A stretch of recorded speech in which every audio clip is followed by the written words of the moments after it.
Muy amadísimos hermanos y amigos con quienes tenemos la bendición de compartir estos tiempos.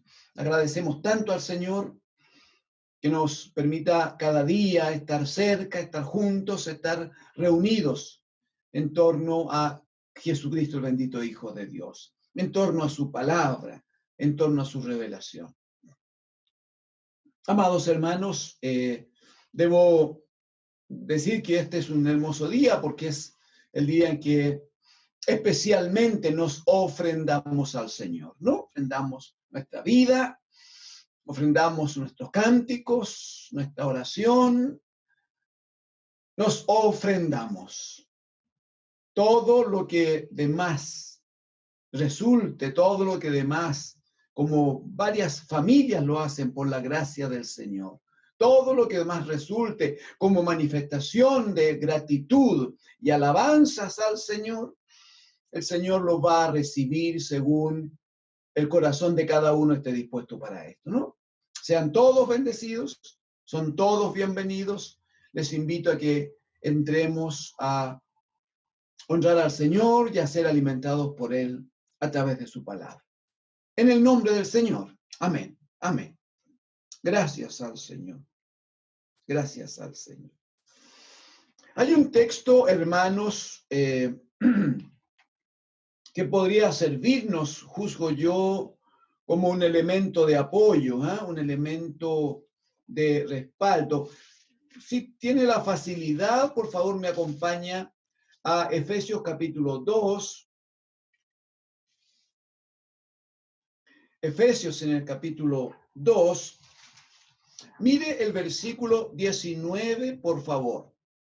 Versículo 19, Efesios 2.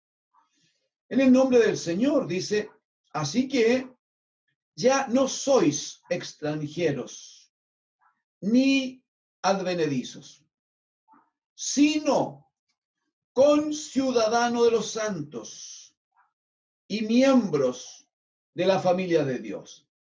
Gloria a Dios. Por favor, una vez más. Así que ya no sois extranjeros ni advenedizos, sino conciudadanos de los santos y miembros de la familia de Dios. A partir de, amados hermanos, a partir de la palabra del Señor, a partir de este testimonio, y por causa de lo que hemos estado revisando en las últimas semanas, entendemos que el Señor nos ha llamado por su gracia, por su misericordia, nos ha considerado y ahora somos la iglesia de Dios del nuevo pacto. Somos el nuevo pueblo de Dios. Somos los conciudadanos, somos ciudadanos de todos aquellos que por gracia de Dios constituimos ese santo pueblo de Dios, esa nación santa, ese pueblo adquirido por Dios.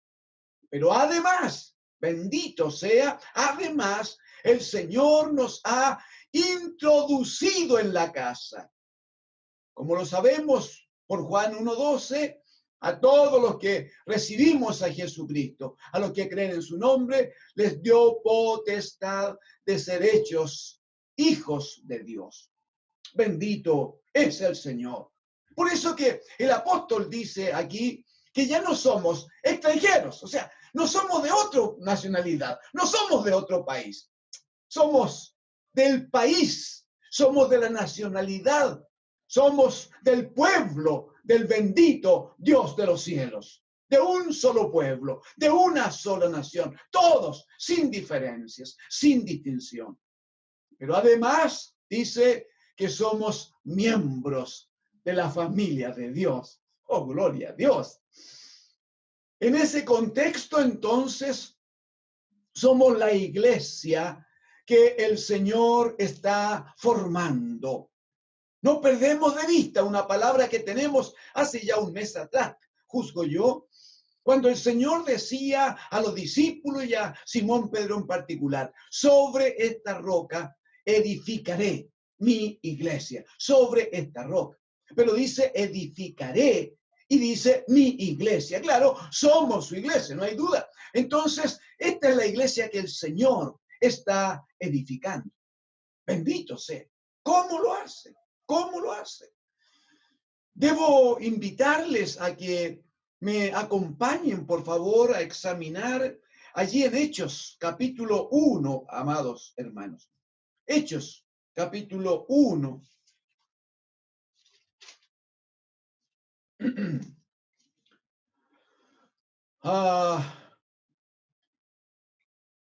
Hay algunas cosas en las que no quisiera invertir mucho tiempo, porque son todas muy interesantes, están en la palabra del Señor, pero algo solo para tocarlo tangencialmente. Por ejemplo, en Hechos 1:1 dice en el primer tratado, oh Teófilo, hablé acerca de todas las cosas que Jesús comenzó a enseñar y a decir, a hacer y a enseñar.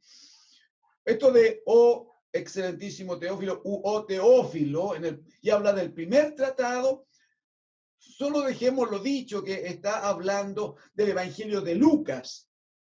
Si usted no ahora, en otro momento, revisa Lucas en el capítulo 1, en el versículo número 3, ahí va a hacer referencia al excelentísimo Teófilo, y entonces ese se constituye en el primer tratado, y esto sería lo que viene a continuación como trabajo del hermano, del doctor Lucas. Primera cosa. Segunda cosa, en los versículos que sigue, va a decir que el Señor sacó a los discípulos fuera de Jerusalén, a un montecito allí que había, para tratar con ellos y darle las últimas instrucciones. En el capítulo 6, aquí acompáñenme por favor, 6, 7 y 8, Hechos 1, 6, 7 y 8. Dirán el versículo 6. Entonces, los que se habían reunido con el Señor, claro, los que se habían reunido, le preguntaron diciendo, Señor, ¿restaurarás el reino a Israel en este tiempo? Y le dijo, no os toca a vosotros saber los tiempos o las sazones que el Padre puso en su sola potestad, pero recibiréis poder cuando haya venido sobre vosotros el Espíritu Santo, y me seréis testigos en Jerusalén, en Judea, en Samaria y hasta lo último de la tierra. ¿Me permite leer el versículo 8 una vez más? Pero dice, ese pero es separándome de lo que ustedes me están preguntando. Ya di una respuesta, pero consideren esto ahora. Recibiréis poder cuando haya venido sobre vosotros el Espíritu Santo, y me seréis testigos en Jerusalén, en Judea, en Samaria y hasta lo último de la tierra. Amén. Amén al Señor. Gracias al Señor. Debo decir, amados hermanos, respecto de esta porción en que el Señor conversa con los discípulos, primera cosa, los discípulos no han entendido mucho aún, no han entendido mucho. ¿Cuál era la misión? ¿Cuál es el cometido del bendito Hijo de Dios que con forma de hombre, con forma de un humano, había venido a la tierra a predicar la palabra? Ellos no han entendido todavía. De hecho, observan que el Señor ha sido resucitado de los muertos. Le observan absolutamente distinto en varias cosas. Observan que el Señor no tiene dificultad para traspasar todas las materias temporales, y cuando ellos estaban reunidos en una pieza cerrada, el Señor no llegaba para golpear la puerta y entrar, sino que simplemente se presentaba en medio de ellos. Y bueno, ellos observaron que habían cosas distintas en el Señor, aparte del hecho glorioso de haber sido levantado de entre los muertos. Cuando ven esta nueva forma en Él, cuando ven esta autoridad que era posible notarla en Él, entonces ellos le dicen, Señor, restaurarás el reino a Israel en este tiempo. Ellos están preguntando por una cuestión política. Ellos están diciendo, Señor, significa que vamos a usar este tiempo en que tú estás lleno de poder, el poder de la resurrección, para que Israel se desligue de los romanos. Los romanos dejen de ser nuestros amos y dejemos de pagarle impuestos a ellos, Señor, y restaurarás el reino a Israel en este tiempo. Y el Señor responde dos cosas. Dos. La primera es, no os toca a vosotros conocer los tiempos y las sazones que el Padre ha puesto en su sola potestad. Esto no es cuestión de ustedes, esto no lo manejan los hombres, esto no tiene que ver con política. Dios el Padre tiene los tiempos y tiene las sazones bajo su gobierno y por lo tanto Él decide cuándo y cómo. Primera cosa. Segunda cosa, pero, ahí está, ¿ves? Pero recibiréis poder. Y eso es bueno o no, mi hermano. Eso es bueno, recibiréis poder. ¿Para cuántas cosas quisiéramos tener poder? Uno hace una lista, yo haría esto, haría esto, haría. El Señor dijo, recibiréis poder cuando haya venido sobre vosotros el Espíritu Santo, y agrega, y me seréis testigos en Jerusalén, en Judea, en Samaria y hasta lo último de la tierra. Lo que está diciendo, amados hermanos, es que primero la iglesia del Señor, porque los discípulos allí están constituyéndose en el fundamento de lo que es la iglesia del Señor. Por eso que Efesios capítulo 2, versículo 20 dice, edificaos sobre el fundamento de apóstoles y profetas, siendo la principal piedra del ángulo Jesucristo mismo. Entonces, estos discípulos que están recibiendo la palabra del Señor, que tienen estas dudas, que mezclan la cosa política con la cosa espiritual, que no tienen plena claridad al respecto. Permítame decir que en estos días no es distinto. Hay muchos, amados hermanos, muchos grupos que pretenden mezclar la cosa política en la iglesia con el verdadero sentir de Dios respecto de su amada iglesia. Obviamente el bendito Señor Jesucristo no se confunde en esto. Obviamente Él tiene plena claridad y le dice, a ustedes la cosa política no debe importarles. Lo que debe importarles es que van a ser portadores de poder, recibirán poder. ¿Cuándo? Cuando descienda, cuando venga sobre ustedes el Espíritu Santo de Dios. Pero inmediatamente dice que ese poder no tiene que ver con cuestión política, no tiene que ver con economía, no tiene que ver con venganza respecto de los enemigos, no tiene que ver con adquirir ciertos logros personales o particulares. Recibiréis poder cuando venga sobre ustedes el Espíritu Santo y, ahí está, me seréis testigos en Jerusalén, en la ciudad, en la capital, en el centro, en la casa, en Jerusalén, en Judea, en la región, vamos creciendo, vamos extendiendo, ¿no? En Jerusalén, en Judea, en Samaria, los vecinos paganos, ¿no? Todos los que no conocían al Señor, que eran pueblos muy lejanos, y luego agrega, y hasta el fin del mundo, donde estamos nosotros. Bendito, bendito es el Señor.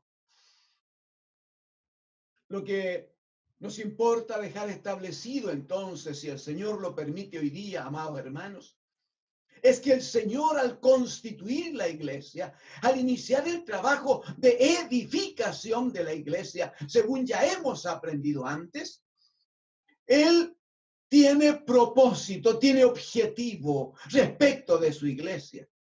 Entonces, lo primero es que no crea una iglesia enferma, débil, pusilánime, temerosa. No, no, no. Antes de decir, esta es la iglesia, él dice, recibirán poder.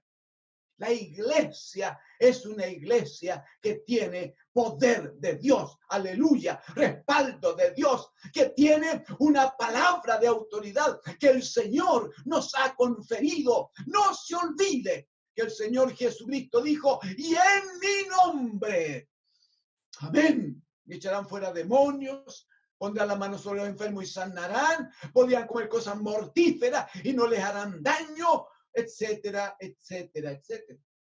La iglesia es una iglesia que el Señor ha respaldado, ha bendecido, ha cubierto con poder y con autoridad. Lo segundo es que la iglesia tiene comisión, hermanos. Y la comisión la señaló aquí el Señor Jesucristo. La comisión de la iglesia nada tiene que ver con cuestiones temporales. Nada tiene que ver con política, nada tiene que ver con riquezas temporales, nada tiene que ver con actividades sociales de estemos, que nos vean, que nos conozcan y pasémoslo bien. ¿Deben conocernos? Sí, pero deben conocernos por la comisión. ¿Y cuál es la comisión? Me seréis testigos. Ese es el punto. Me seréis testigos. Primero en Jerusalén. O sea, el testimonio de la iglesia parte en casa, no hay duda. El testimonio de la iglesia parte en el barrio, no hay ninguna duda. Y cuando hablo de iglesia no hablo más que del edificio donde nos congregamos.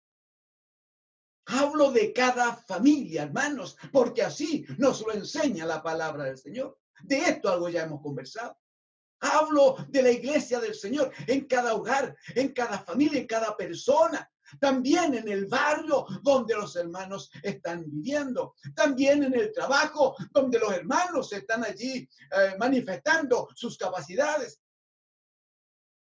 Hablo de la universidad, hablo del colegio, hablo del vecindario donde cuando hay poco más de libertad, el hermano, la hermana va, compra, viene. Bueno, todo aquello, eso es Jerusalén. Pero hay responsabilidad un poco más allá también. Está la región, está la extensión, está Judea entonces. Significa que hay otros que necesitan al Señor. Hay otros que deben recibir la palabra del Señor. Hay otros a los que debemos considerar, hermanos. Jerusalén, Judea, Samaria. ¿Recuerda capítulo 4 de Juan? Judíos y samaritanos no se miran entre sí, no se saludaban, no se veían, porque había una enorme diferencia social y sobre todo religiosa, espiritual. Pero no significa que aquellos con los que pudiéramos tener gran diferencia no necesiten la palabra de Dios.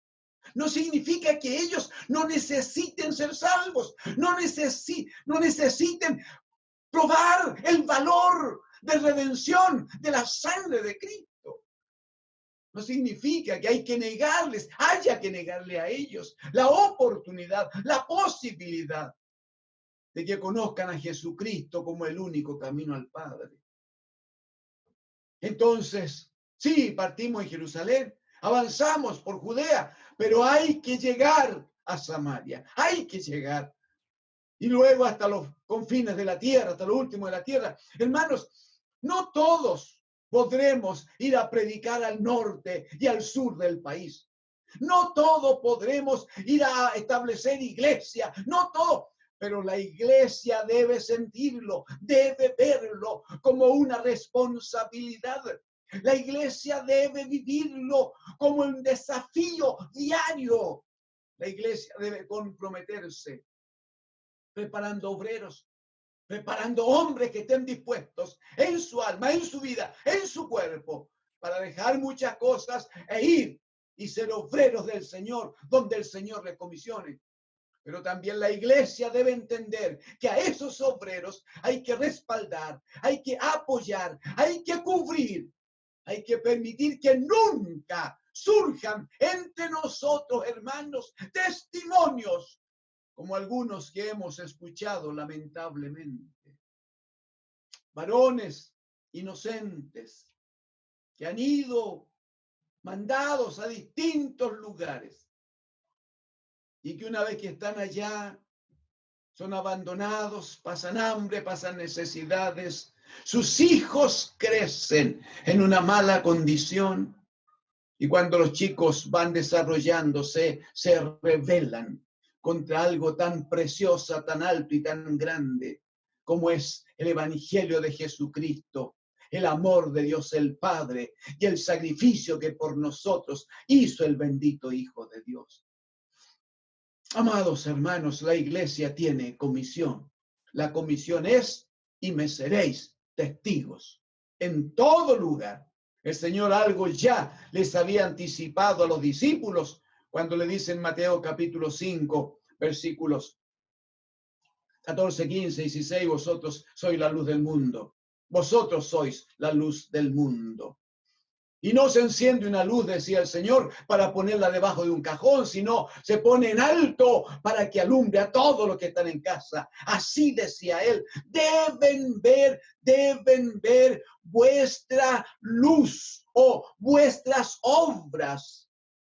Los que no conocen al Señor de tal manera que, dice él, glorifiquen al Padre que está en los cielos. Luego el Señor diría también, recién había dicho en el verso 13, vosotros sois la sal de la tierra, pero hay que ser cuidadoso, porque si la sal se desvanece, si la sal se hace insípida, no sirve absolutamente para nada, sino que debe ser echada y pisoteada por los hombres. Allí está la comisión del Señor. Entonces, ¿cómo hace el bendito Dios y Padre para manifestar el respaldo, la autoridad, el poder que Él ha prometido para nosotros? Acompáñenme a Hechos, capítulo 2, por favor. Hechos, capítulo 2, hermanos.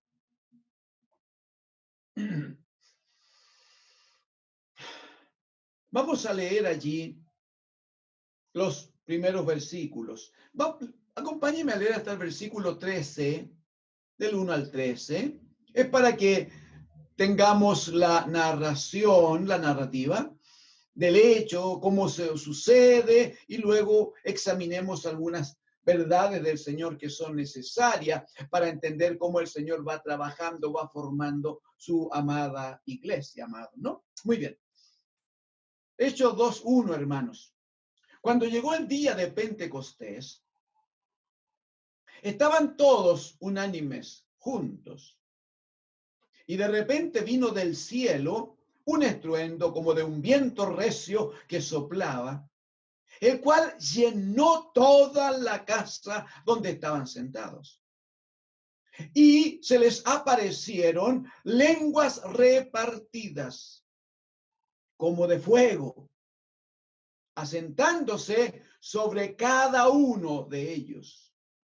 Y fueron todos llenos del Espíritu Santo y comenzaron a hablar en otras lenguas según el Espíritu les daba que hablasen.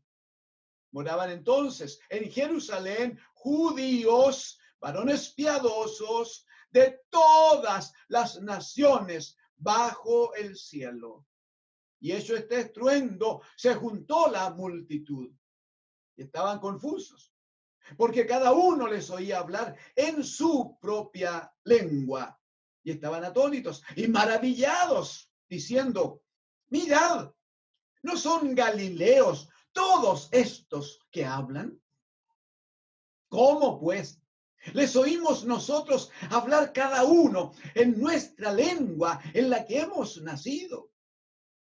Partos, medos, elamitas, y los que habitamos en Mesopotamia, en Judea, en Capadocia, en el Ponto y en Asia, en Frigia y Panfilia, en Egipto y en las regiones de África, más allá de Cirene, y romanos aquí residentes, tanto judíos como prosélitos, cretenses y árabes.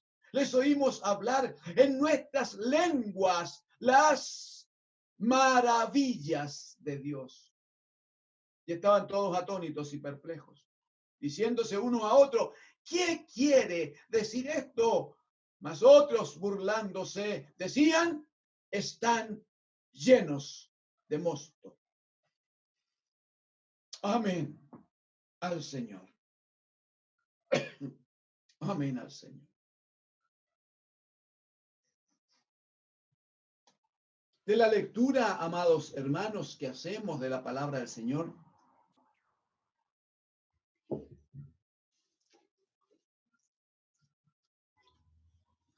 juzgo que podemos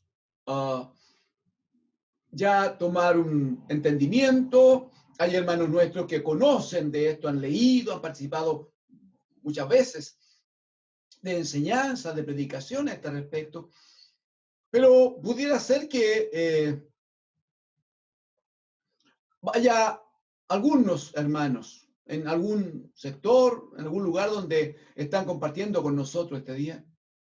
Pudiera ser que haya alguna persona que por primera, segunda, tercera vez está tomando esta palabra del Señor, y quisiéramos decirle brevemente que el Señor les había dado instrucción a los judíos y les había dicho a los, dentro de los judíos, a los discípulos, probablemente tal, ¿no? Y les había dicho que no debían moverse de Jerusalén hasta que viniera sobre ellos el Espíritu Santo. Debía venir sobre ellos el Espíritu Santo.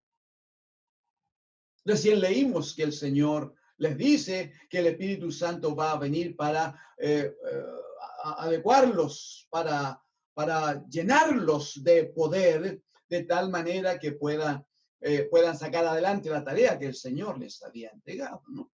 No hay duda de eso. Pues bien, el punto es que se reunieron en Jerusalén, consiguieron una casa con un segundo piso, y allí en el aposento alto, ellos empezaron a prepararse. Hubo un tiempo cercano a los 10 días en que estuvieron juntos los hermanos orando, adorando, alabando al Señor, honrando al Señor y diciendo, Señor, aquí estamos, y seguramente cantaban y daban gloria al Señor y conversaban y se apoyaban en la fe unos y otros. Cuando llegó el día de Pentecostés, esto es 50 días después de la Pascua que habían celebrado cuando Jesucristo fue crucificado. Si lo dije rápido, lo repito para que nos quede claro. Se celebra la fiesta de la Pascua en los días en que Jesucristo fue crucificado, por lo tanto muerto y sepultado. Y luego al tercer día resucitado. Muy bien. De allí en adelante, 50 días después, se celebraba esta fiesta, la fiesta de Pentecostés. Pero los primeros 40 días, la Escritura dice aquí al comienzo de Hechos capítulo 1, usted lo ve después, Hechos 1, dice que el Señor estuvo los primeros 40 días con ellos. El Señor resucitado fue al Padre, entregó su informe, vuelve y está, dice, 40 días con sus discípulos, entregando pruebas indubitables de cómo es que Él había resucitado de entre los muertos. Muy bien. Quedaban 10 días para la fiesta de Pentecostés, que fueron los 10 días que usaron en el aposento alto. Cumplido los 50 días viene la fiesta y dice que allí se produce esta enorme manifestación. Si usted observa en los versículos que hemos leído, dice que habían judíos de todas partes del mundo, judíos que habían nacido lejos y que por lo tanto tenían otros idiomas, otras formas, otras culturas, hermano, pero que mantenían una raíz de fe y venían a Jerusalén en las fiestas para participar del mandamiento del Señor. Ahora están en la fiesta de Pentecostés. Entonces la ciudad estaba con mucha gente que había venido de otros lugares. En ese día, en ese tiempo, entonces dice que ocurre esto que hemos leído. Allí en el segundo piso, que habían un grupo de discípulos, no solo estaban los 12, había un grupo, dice la Escritura, de unos 120 hermanos, con los 12, claro. Y dice que en un minuto viene un viento recio del cielo. Aleluya. Un viento recio que llenó la casa y todo se estremeció y todo cambió a partir de ese momento. Porque dice que empezaron a aparecer pequeñas lenguas como de fuego y que se iban asentando sobre cada uno de todos los hermanos que allí estaban reunidos. Se asentaron allí, entonces, esta lengua de fuego, manifestación de la obra del trato del Espíritu Santo del Señor. El hecho es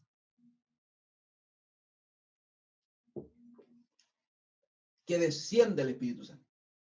Como aquí está dicho, fueron llenos del Espíritu Santo.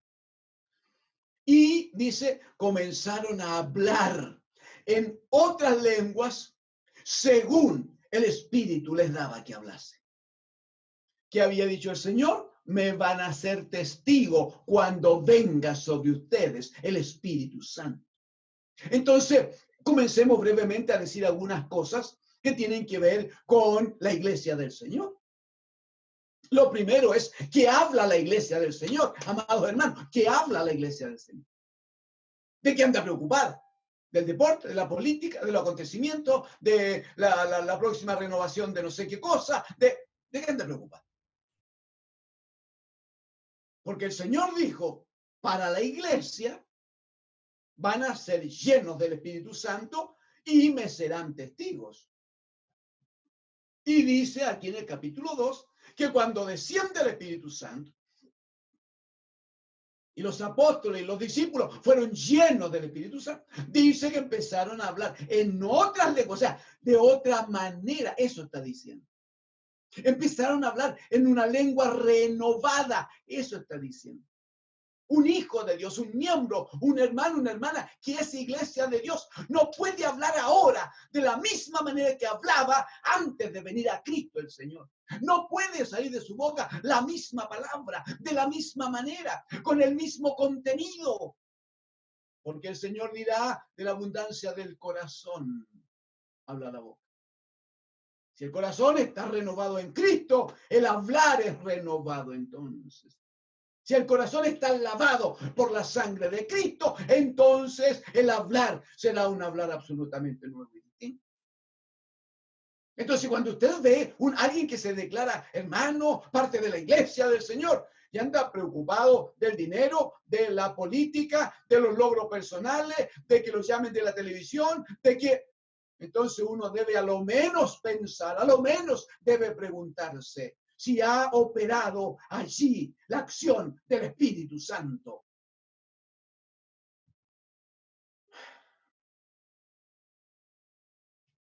¿Por qué tenía que manifestarse el Espíritu Santo de esta manera, mi hermano? Quiero decirle que por causa de los tiempos estoy obligado a resumir algunas cosas. Pero a lo menos acompáñenme en un par de lecturas que juzgo deben quedar en usted, en su corazón. Juan capítulo 14, por favor. San Juan, como se le ha llamado, ¿no? Juan capítulo 14, por favor. Desde el versículo 15 hasta el 21 no más. Lo leemos y el Espíritu Santo va a tratar con usted y le va a dar gran entendimiento. El Señor va a decir, si me amáis, San Juan capítulo 14, verso 15, si me amáis, guardad mis mandamientos. Dice él, y yo rogaré al Padre, y os dará otro consolador. Eso usted lo entiende, lo del otro consolador, porque el primer consolador en ese momento lo tenían enfrente y estaba con ellos. Amén. Y os dará otro consolador para que esté con vosotros, aleluya, para siempre. Dice el Espíritu de verdad, al cual, mire, al cual el mundo no puede recibir, porque no lo ve ni le conoce. Bueno, lo que uno entiende allí, por gracia del Señor, es que el mundo no puede recibir el Espíritu Santo, porque el Espíritu Santo no puede habitar en templos que no están limpios, templos que no están tratados por el Señor, templos que en definitiva no han sido lavados por la sangre de Jesucristo, el bendito Hijo de Dios. Ese es el punto. Por eso que todo hombre pecador, usted le habla de estas cosas a la gente que no ha entregado su vida a Cristo, y para ellos es hablarle en un idioma desconocido, nada entienden, nada saben, y está bien que nada sepan.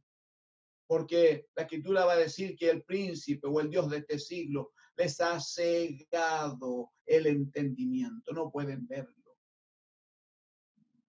Pero mire qué interesante lo que dice en el verso 17.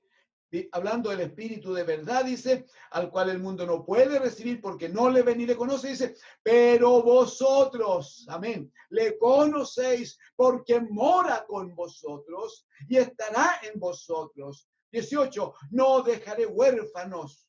Vendré, aleluya, vendré a vosotros. 19, todavía un poco y el mundo no me verá más. El mundo, los que no pueden recibir el Espíritu Santo, los que no conocen lo del Espíritu, el mundo no me verá más. Pero vosotros me veréis. Aleluya. Pero vosotros me veréis. Porque yo vivo, vosotros también viviréis. En aquel día, vosotros conoceréis que yo estoy en mi Padre y vosotros en mí y yo en vosotros. 21. El que tiene mis mandamientos y los guarda, ese es el que me ama. Y el que me ama será amado por mi Padre y yo le amaré y me manifestaré a él. ¿Y cómo se va a manifestar? A través de la acción del Espíritu Santo. 1 Corintios 2 va a decir el apóstol Pablo que todas las cosas que son misterio de Dios, que son tesoro escondido de Dios, nos las revela a nosotros el Espíritu Santo del Señor. Por eso es que él dijo, el mundo no me conoce, el mundo no puede recibir el Espíritu Santo, pero ustedes lo van a hacer, ustedes lo van a recibir y ustedes van a recibir de lo mío. Entonces, mire por favor, en el capítulo 16 también de Juan, Juan 16. Mire el versículo número 7, por favor. Juan capítulo 16, versículo 7.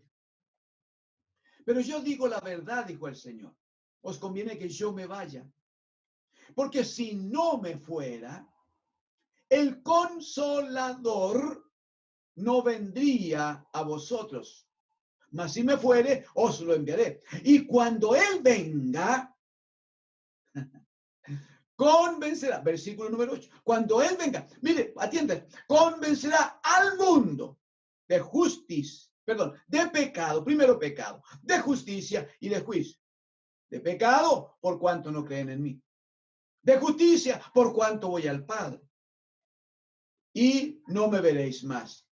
Verso 11, y de juicio, por cuanto el príncipe de este mundo ha sido ya juzgado. Verso 12, aún tengo muchas cosas que deciros, pero ahora no las podéis sobrellevar, no las podéis sobrellevar, pero cuando venga el Espíritu de verdad, mire pues, cuando venga el Espíritu de verdad, Él os guiará a toda la verdad. Porque, atienda, no hablará por su propia cuenta, sino que hablará todo lo que oyere y os hará saber las cosas que habrán de venir. Él me glorificará porque tomará de lo mío y os lo hará saber. Todo lo que tiene el Padre es mío.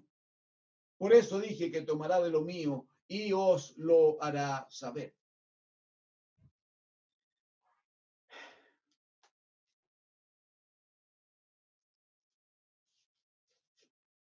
Qué interesante esa frase. Como no podemos trabajar en cada versículo, pero qué interesante la frase que le dice el Señor cuando dice, tengo muchas cosas que decirle, pero ustedes no están capacitados ahora.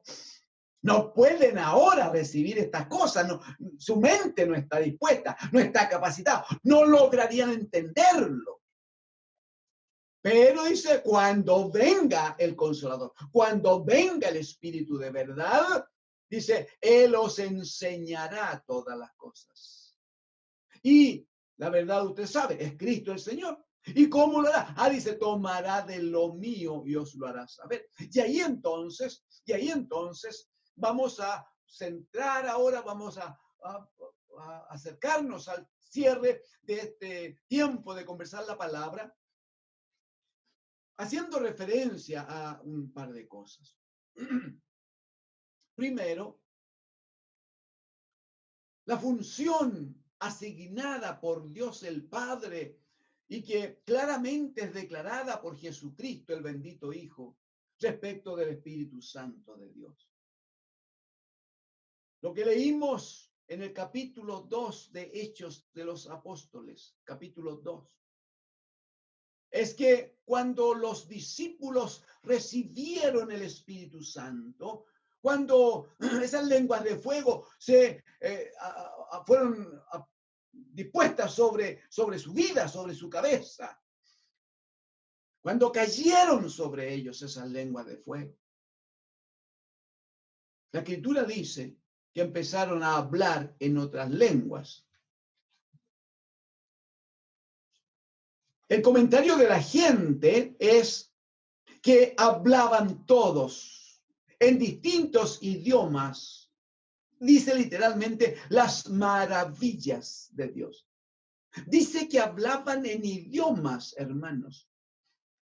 Perdón que me detengo un minuto en esto, porque a veces nos confundimos de tal manera y queremos limitar la acción del Espíritu Santo solo a una u otra manifestación que he visto en mi iglesia, que he visto en el grupo. Así lo hacemos y da la idea de que eso es todo. Por favor. La Escritura habla de la multiforme gracia de Dios. Y el Espíritu Santo de Dios lo que hace es usar su capacidad, su gracia, su autoridad, para que la palabra del Señor, para que la palabra del Evangelio llegue a aquellos que lo necesiten. Por eso que aquí en Juan 16, lo último que hemos leído, dice, cuando venga el Consolador, dice, respecto del mundo, Él redarguirá, le dará entendimiento, trabajará con el alma del mundo en tres cuestiones centrales. Primero, de pecado. Pecado, dice, porque no han creído en mí. Hermano, amigo, el gran pecado que separa al hombre de Dios no es el trago, no es la droga, no es la prostitución. No, esos son conceptos. Todo eso es consecuencia. El gran pecado que separa al hombre de Dios es no creer en Cristo como el bendito Hijo. Es no creer en su muerte, en su sepultura y en su gloriosa resurrección. Ese es el pecado que separa a todo hombre de Dios. Porque Él dijo, yo soy la puerta y el que por mí entrare será salvo. Entonces dijo el Señor, redarguirá al mundo de pecado. De justicia. ¿Por qué de justicia? Porque yo voy al Padre, dijo Él. Esa es justicia de Dios. Que Cristo reine, que Cristo gobierne desde los cielos. Esa es la justicia de Dios. Por eso que hay que buscar siempre el reino de Dios y su justicia. Hay que buscar el gobierno de Dios y la manifestación de Cristo como el Señor. Pecado, justicia y juicio, dice. Eso es tan importante. Juicio, dice. El mundo debe entender que Satanás ya ha sido juzgado. No tiene nada que hacer. El Señor lo reprenda. No tiene nada que hacer. Está vencido. Y hay sobre él una lápida que dice que no pudo contra el bendito Hijo de Dios. Amados, el Señor envía a su Espíritu Santo para ayudar a la iglesia. Eso es lo que tenemos que ver. El Espíritu Santo, el otro consolador, es el que está apoyando el quehacer de la iglesia. Entonces, ¿qué hace la iglesia? Anuncia a Cristo, proclama a Cristo. Y el Espíritu Santo va tratando con la mente, con la conciencia, haciendo que los pecadores sean redarguidos de pecado, de justicia y de juicio. Y cuando opera el Espíritu Santo, eso hace entonces que los pecadores finalmente se arrepientan, vengan a Cristo. El Señor los lave, los limpie, les dé una nueva vida, una nueva forma y los prepare dentro de la iglesia como herederos del reino de los cielos. Alabado es el Señor. Amados, somos iglesia de Dios. Somos la nueva iglesia de Dios, la iglesia del nuevo pacto. Somos el nuevo reino de sacerdotes, según dice el apóstol Pedro. Somos una nación santa, un pueblo adquirido por Dios, pero adquirido para que anunciéis las virtudes de aquel que os llamó de las tinieblas a su luz admirable. Quiero rogarle a que en este tiempo oremos juntos, pidamos al Señor su misericordia, su gracia. Digámosle al Espíritu del Señor que guíe a la iglesia, que gobierne sobre nosotros, que no falte su palabra, revelándonos a Cristo y llevándonos a la victoria que Él nos ha prometido. Oremos al Señor y siéntase libre para seguir orando en casa y confesando a Cristo como el Señor de cada una de nuestras vidas. Papito amado, en el nombre de Jesús, nos humillamos, papá, ante su trono de la gracia. Rogamos misericordia, Señor. Aleluya. Necesitamos entender primero y comprometernos enseguida a ser parte de una iglesia activa, una iglesia llena de vida, una iglesia que obedece a tu palabra y finalmente entonces una iglesia que anuncia, que proclama que Jesucristo es el Señor sobre toda vida. Padre, ayude a mis hermanos que ahora están rogando, Señor. Ayude, Señor, allí en la familia, en la casa. Ayude a aquellos que están débiles, Padre. En el nombre de Jesús. Bendiga sus vidas, Señor. Ayúdales, Padre. En el nombre de Jesús. Y en el nombre de Cristo, Padre. También a esta hora del día rogamos por aquellos que están enfermitos o complicados o con dificultades. Hay una pequeñita, preciosa, Señor, llamada Colomba. Señor, sea tratada, como ya hemos rogado, sea tratada por la acción de su Espíritu Santo a través de la palabra.